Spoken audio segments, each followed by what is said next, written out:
Welcome back, all of you. So, day 13.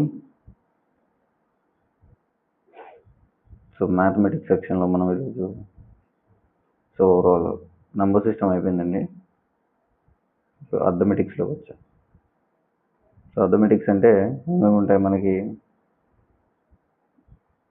బోర్డ్మాస్ rule, ఇక్కడ నుంచి అంతా సింప్లిఫికేషన్స్ వీటి మీద వెళ్ళిపోతుంది.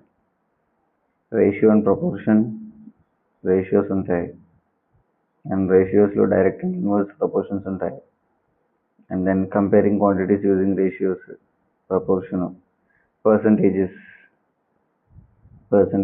and their applications like profits and loss, profit, loss, discount percentage, sales, tax value, added tax, goods and services tax, simple, compound and complex interest and their applications. ఇవన్నీ కూడా మనకి arithmetic section కిందకి వస్తాయి అన్నమాట. So it might take 3 to 4 days to complete the overall concepts. Clear? So let's start with the Bode-Maas rule now. ఎంతవరకు అయితే అంతవరకు చెప్పుకుందాం. Okay, let's start with Bode-Maas. So Bode-Maas rule, here BODMAS represents, ఇక్కడ V అనేది ఉంటుంది, ప్రస్తుతానికి మనకి దీని యూజ్ లేదు. సో V అంటే దీన్ని వినికులం ఆర్ బార్ అంటారు, రైట్? ఇప్పుడు దాన్ని రిమూవ్ చేసేద్దాం. B అంటే ఇప్పుడు చూద్దాం. బ్రాకెట్స్, ఫస్ట్ ఏదైనా ప్రాబ్లం స్టార్ట్ చేసినప్పుడు ముందు మనం బ్రాకెట్స్ని రిమూవ్ చేసేయాలి. తర్వాత ఆఫ్ అనే సింబల్ ఎక్కడైనా కనిపిస్తే ఆఫ్ తీసేయాలి. తర్వాత డివైడ్ చేయాలి, తర్వాత మల్టిప్లై చేయాలి, యాడ్ చేయాలి, అండ్ లాస్ట్లో సబ్ట్రాక్ట్ చేయాలి. Keep that in mind, this rule is most important. So ఈ రూల్కి సంబంధించిన కొన్ని ఎగ్జాంపుల్స్ చేద్దాం. Let's start with the first one. First one ఏం చెప్తుంది? 5 into 1/4 plus 3/7 into 1/2 ఇలా ఉందండి. ఇప్పుడు దీన్ని ఇది మిక్స్డ్ ఫ్రాక్షన్ని నార్మల్ ఫ్రాక్షన్ కింద కన్వర్ట్ చేస్తే 5 4s 20 20 plus 1 21/4, ఇది ప్లస్ కాదు,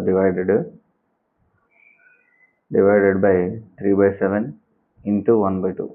సో మనకేం తెలుసు, డివిజన్ అనేది కాస్త మల్టిప్లై అయిపోతుంది ఫ్రాక్షన్స్లో. 21/7 డివిజన్ కాస్త మల్టిప్లై అయిపోతే ఈ రెండు రివర్స్ అవుతాయి. 7 పైకి వెళ్ళి 3 కిందకి వస్తుంది అన్నమాట.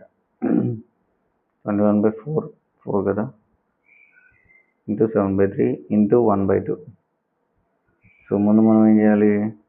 3 టేబుల్లో ఇది 7 టైమ్స్ పోతుంది, మల్టిప్లికేషన్ కదా. Overall 7 7s 49, 49 1s 49. కిందవన్నీ మల్టిప్లై చేసేయాలి. 4 2s 8. క్లియర్? ఆన్సర్ మనకి 49/8 వచ్చింది. ఎంత వచ్చింది? 49/8. ఈ 49/8ని మళ్ళీ మిక్స్డ్ ఫ్రాక్షన్లోకి రాయాలనుకోండి, డివైడ్ చేయండి. 8 టేబుల్లో రాస్తే 8 table 6 8s 48 and 1 will remain. So దీన్ని ఎలా రాస్తారంటే 6 అనేది ముందు రాసి 6 ఇంటూ రిమైండర్ పైన రాసి బై 8, రైట్? 6 ఇంటూ 1/8 ఇలా మనం మిక్స్డ్ ఫ్రాక్షన్ కింద రాస్తాం వచ్చిన ఆన్సర్. మళ్ళీ చేయండి. 8 6 48, 48 plus 1 49, 49/8 అవుతుంది, రైట్? గుర్తుపెట్టుకోండి చక్కగా. నెక్స్ట్ క్వశ్చన్ చూద్దాం ఒకసారి.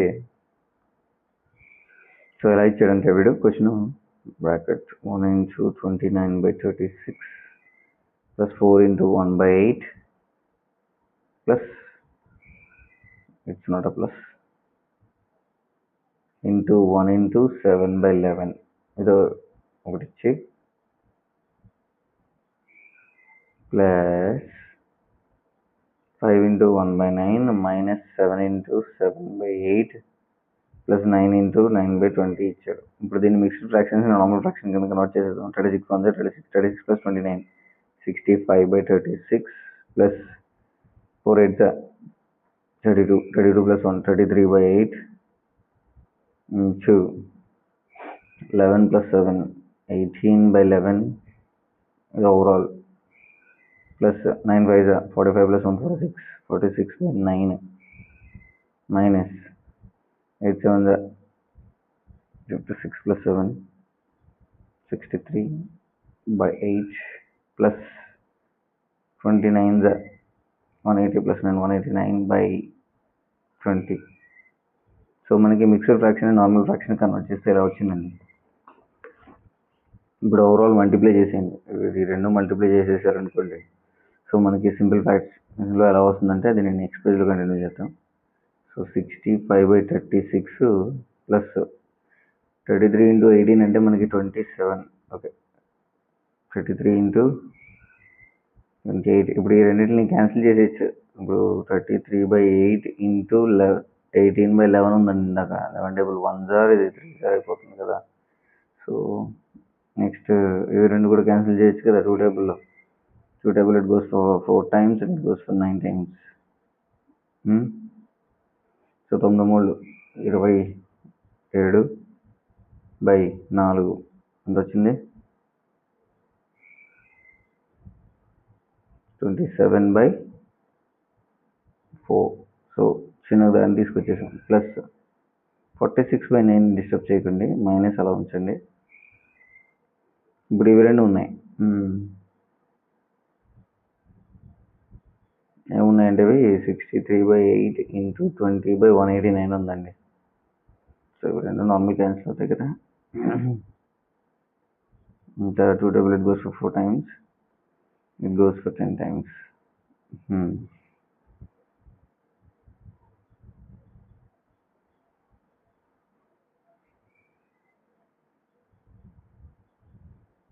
Wait a second.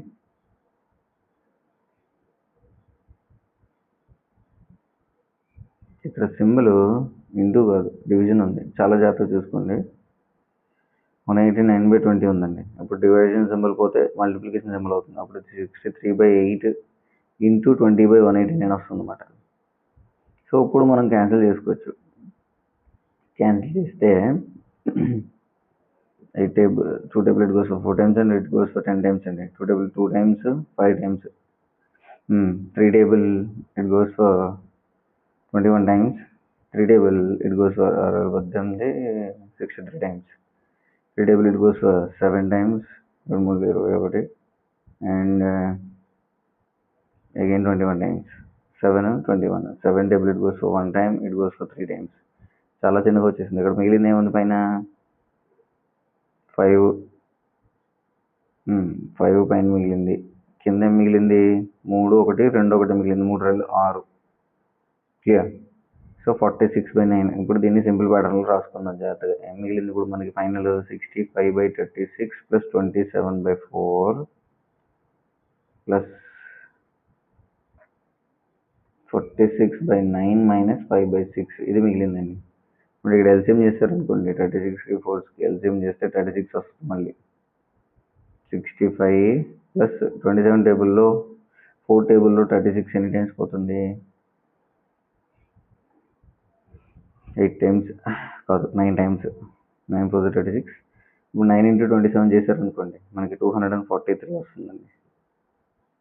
ప్లస్ 7కి 6కి ఎల్సిఎం చేస్తే, 9కి 6కి ఎల్సిఎం చేస్తే మనకి ఎల్సిఎం 18 వస్తుంది.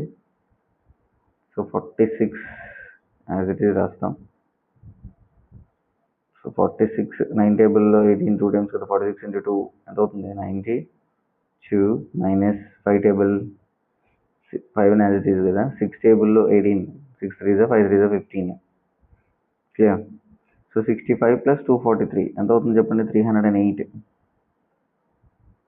ప్లస్ 36 ప్లస్ 92లో నుంచి 50 తీసేయండి, ఎంత అవుతుంది? 77/18. ఇప్పుడు ఈ రెండింటికి చేయాలన్నమాట. మళ్ళీ ఇక్కడ ఉన్న సింబల్ ప్లస్ కాదు, డివిజన్ సింబల్. మళ్ళీ సరిగ్గా కనబడి రావట్లేదు నాకు ఈ మధ్యన. క్లియర్? డివిజన్ సింబల్ ఫైనల్ చేసేద్దాం. Final answer 308/36 into division symbol పోయి ఇంటూ వచ్చేసి రెసిప్రోకల్ అవుతాయి. సో రెసిప్రోకల్ అయినప్పుడు 18 పైకి వచ్చి 77 కిందకు వస్తుంది అన్నమాట. Yeah, so 18 1s it's 2s, right? So 2 table it goes for 1 time and it goes for 1s 2. 300 half 150, so it's 154. So 7 table it goes for 11 times. In 7 table, 7 2s are 14 and 1 2s are 14. So 11 1s are and 2s are. So final answer is 2 by 1, which is nothing but 2. 2 is the answer. Clear? So simplification సరిపోవట్లేదు ఎందుకు paper, right? చాలా చిన్నది అయిపోతుంది కదా. So third problem చూద్దాం ఒకసారి మనం. So third problem, coming to third problem, what this is was 15.72. So 15.72 into 15.72 minus 5.72 into 5.72 divided by 15.72 plus 5.72 ఇలా ఇచ్చాడు. So we have to apply the rule, that is a square minus b square by a plus b. ఇది ఎలా ఉంది? a plus b into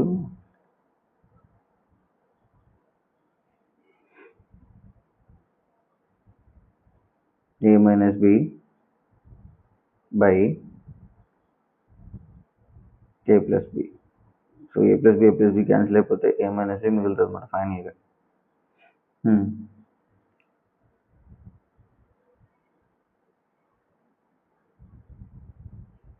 అంటే ఇది మొత్తం చేస్తే మనకి ఏ స్క్వేర్ వస్తుంది, ఇది మొత్తం చేస్తే మనకి బి స్క్వేర్ వస్తుంది. సో క్యాన్సిల్ చేసి మొత్తం ఫైనల్ చేస్తే మనకి ఏ మైనస్ బి డైరెక్ట్ రాసేయచ్చు, ఏ మైనస్ బిని.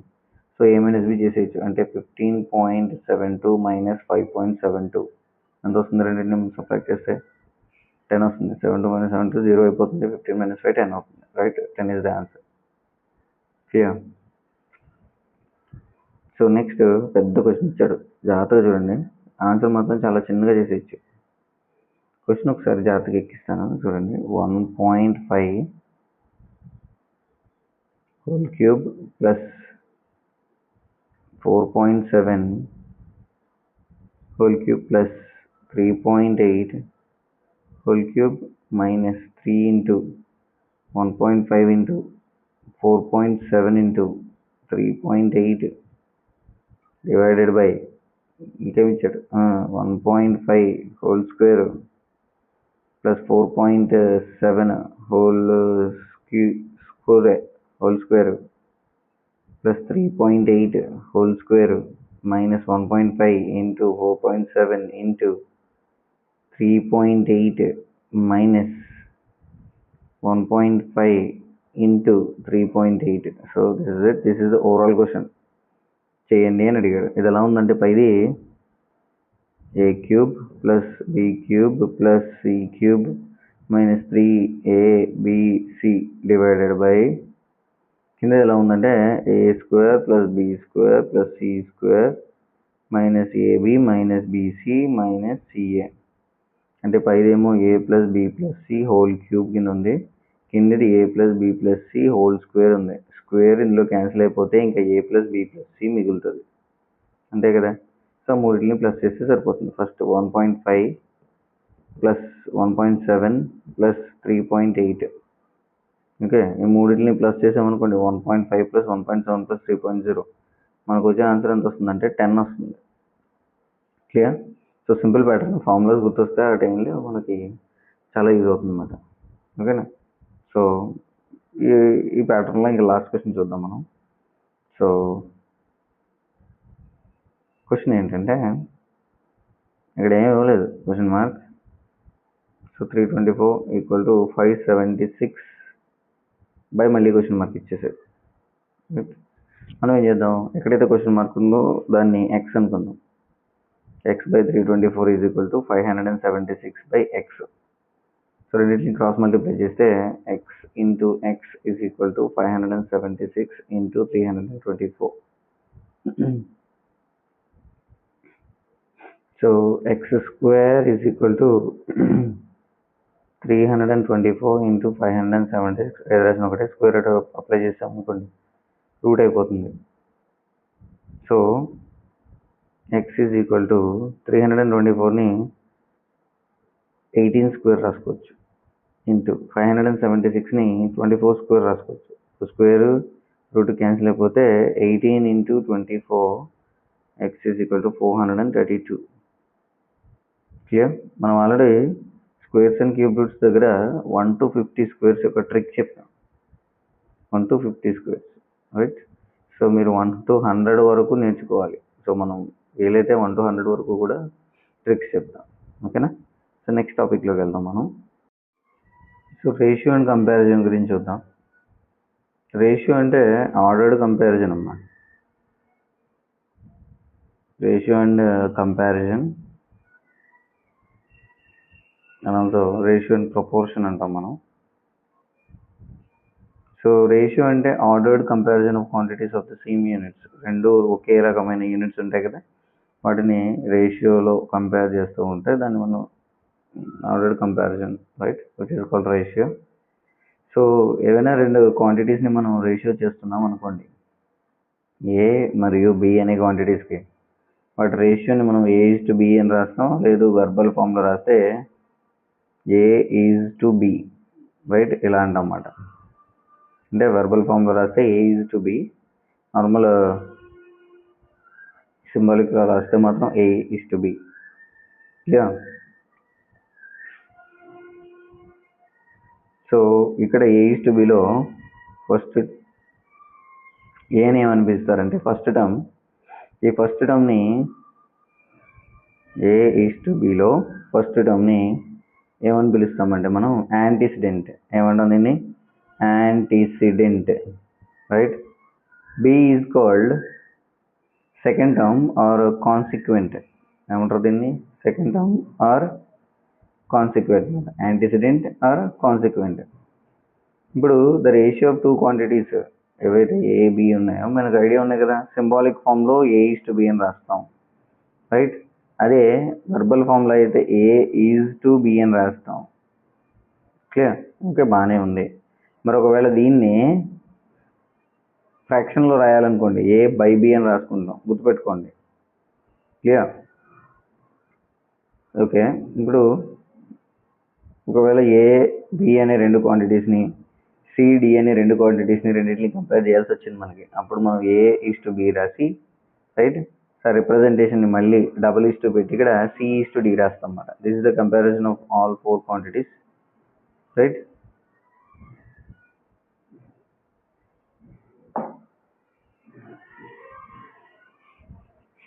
ఓకే,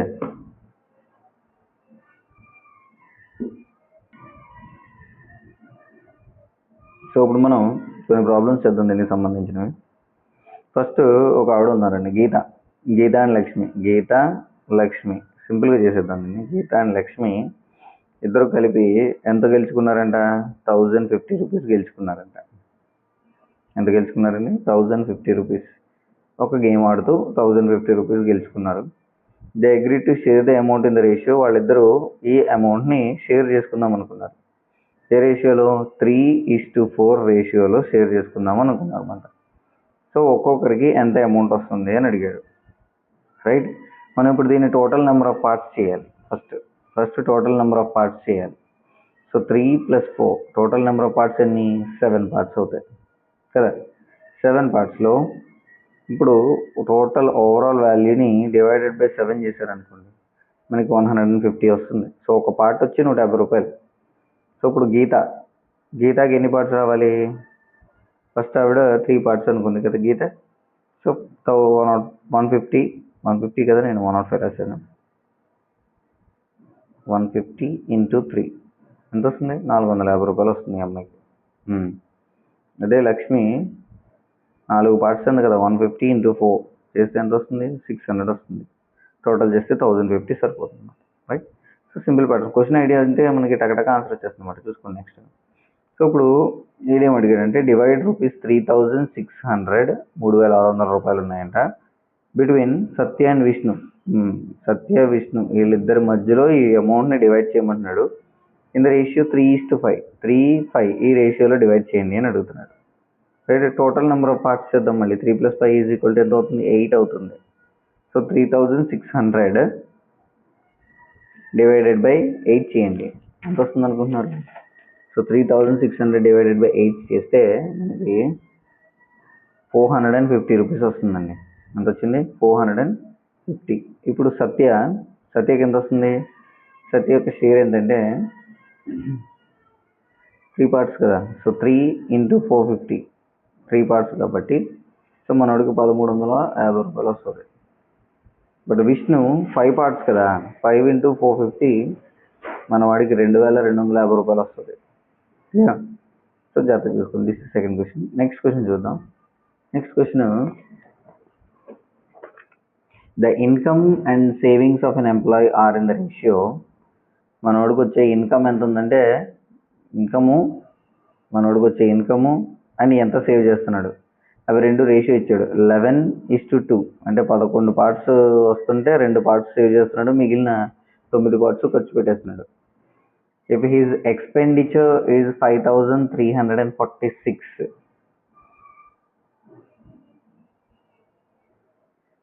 సో మనోడు ఖర్చు పెట్టింది, ఓకే, టోటల్ మనోడు ఖర్చు పెట్టింది ఎంత అంటే 5346. 5346 మనోడు ఖర్చు పెట్టాడు. అయితే ఫైండ్ ది ఇన్కమ్, ఎంత ఇన్కమ్ వస్తుంది, ఎంత సేవ్ చేస్తున్నాడో కూడా కనుక్కోండి అని అడిగాడు అనమాట. రైట్. సో రేషియో ఏమి ఇచ్చాడు మనకి, 11:2 ఇచ్చాడు, బాగానే ఉంది. సో ఇన్కమ్ అనేది 11 పార్ట్స్, సేవింగ్స్ అనేది 2 పార్ట్స్. సో ఎక్స్పెండిచర్ అనేది ఎలా వస్తుంది మనకి, total expenditure is equal to 11 - 2, total 9 parts వస్తాయి. ఎన్ని పార్ట్స్ వస్తుంది, 9 పార్ట్స్ వస్తుంది. సో ఎక్స్పెండిచర్ ఎంతో కొనుక్కుంటే ఒక్కొక్క పార్ట్ మనకు తెలుస్తుంది. 5346 డివైడెడ్ బై 9 చేస్తే మనకి 596 వస్తుందండి. సో ఎంప్లాయ్ యొక్క ఇన్కమ్ 11 పార్ట్స్, 11 × 596 చేయండి.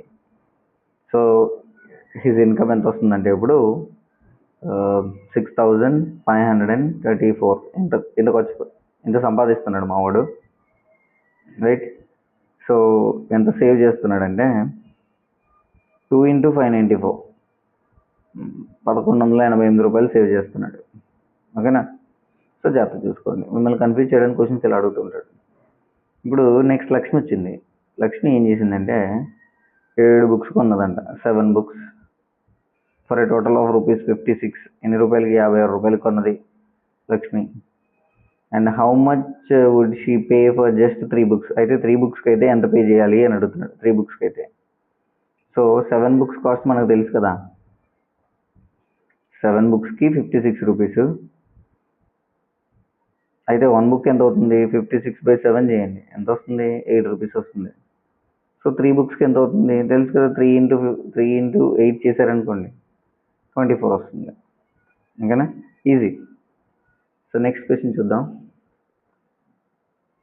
సో నెక్స్ట్ క్వశ్చన్ ఏమి ఇచ్చిందంటే, రీనా అనే అమ్మాయి ఉన్నాయి. రీనా అనే అమ్మాయి ఏం చేసిందంటే, సో వెజిటేబుల్ పలావ్ తయారు చేయడం కోసం ప్రిపేర్ అవుదాం అనుకుంది. సో ఆ అమ్మాయికి ఏం కావాలంటే 300 గ్రాముల రైస్ కావాలి. Okay. If she has to feed 4 people, నలుగురికి వండాలంటే how much rice be needed if the same pulao is prepared for 7 people. So okay, నలుగురికి వండాలంటే 300 గ్రాములు సరిపోతుందంట. సో ఇప్పుడు ఆ అమ్మాయి 7గురికి వండాలంటే ఎంత రైస్ యాడ్ చేయాలి అని అడుగుతుంది అన్నమాట 7 పీపుల్కి. క్వశ్చన్ ఐడియా ఉంది కదా మీకు ఇప్పుడు. సో 4 పీపుల్కి ఎన్ని గ్రామ్స్, 300 గ్రామ్స్. సో ఒక్కొక్క పర్సన్కి అడిగితే 300 డివైడెడ్ బై 4 చేయండి, ఎంత వస్తుంది, 75 గ్రామ్స్ సరిపోతుంది ఒక మనిషికి.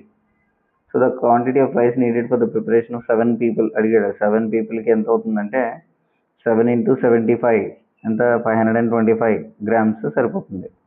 Clear. So approximately. Next question, train ఉందండి. సో ట్రైన్ వెళ్తుంది. A train moving at a constant speed covers a distance of 90 kilometers in 2 hours. So 2 గంటల్లో 90 కిలోమీటర్లు వెళ్ళిందంట. Find the time taken by the train to cover distance of 540 kilometres. 540 కిలోమీటర్లు వెళ్ళడానికి ఎంత time పడుతుంది అని అడుగుతున్నాడు. ఓకేనా. ఇప్పుడు ఒకసారి జాగ్రత్తగా చూద్దాం. సో 2 గంటల్లో 90 కిలోమీటర్లు వెళ్తే 1 గంటలో ఎంత దూరం వెళ్తుంది అంటారు, 90/2 చేయండి, ఎంత వస్తుంది, 45 వస్తుంది. సో 1 గంటలో 45 కిలోమీటర్లు వెళ్తే సో 540 డివైడెడ్ బై 45 చేస్తే మనకి ఎంత వస్తుందంటే 12 వస్తుంది అన్నమాట. సో 12 గంటల్లో 540 కిలోమీటర్స్ వెళ్ళిపోతుంది, ట్రైన్ వెళ్ళిపోతుంది. క్లియర్?